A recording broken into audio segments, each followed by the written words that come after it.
নমস্কার বন্ধুরা, আমি আজকে একটা জলখাবারের রেসিপি করছি।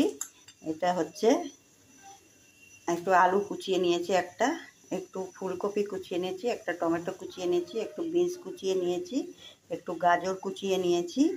এটা দিয়ে আজকে আমি একটা টিফিন বানাবো। টিফিনটা হচ্ছে ভাত ফ্রাই করব, বেঁচে থাকা ভাত দিয়ে ফ্রাই।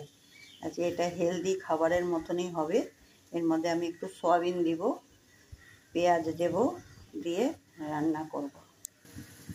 দেখুন, কড়াতে আমি সাদা তেল দিয়েছি, দিয়ে এর মধ্যে দুটো পেঁয়াজ কুচিয়ে দিয়েছি, দিয়ে ফ্রাই করেছি। এর মধ্যে 4টে কাঁচা লঙ্কা কেটে দিয়েছি, দিয়ে আমি আস্তে আস্তে সব উপকরণগুলো দেব।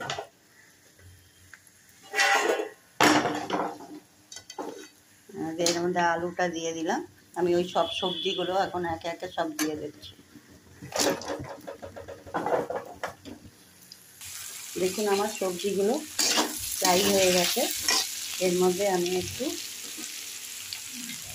একটু নুন পরিমাণ মতন, একটু হলুদ গুঁড়ো, একটু গোলমরিচের গুঁড়ো আর একটু চিনি দিয়ে আমি এর মধ্যে এখন এই যে সয়াবিনটা ভিজিয়ে রেখেছিলাম, দিয়ে এটাকে এখন এর মধ্যে দিয়ে ফ্রাই করব। দেখুন, আমার এই সবজিগুলো ফ্রাই হয়ে গেছে, সব নরমও হয়ে গেছে। এরপরে আমি ভাতগুলো দিয়ে দেব।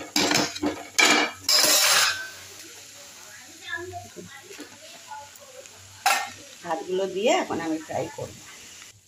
দেখুন, সকালের নাস্তা বলুন, টিফিন বলুন, ব্রেকফাস্ট বলুন, বেঁচে থাকা ভাত দিয়ে সব রকম সবজি দিয়ে একটা হেলদি খাবার বানিয়ে দিলাম একদম।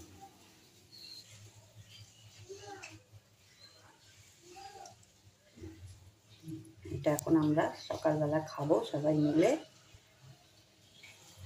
খুব খেতে ভালো লাগে। এটাতে আমি ভেজিটেবিল দিয়ে, পেঁয়াজ দিয়ে করেছি।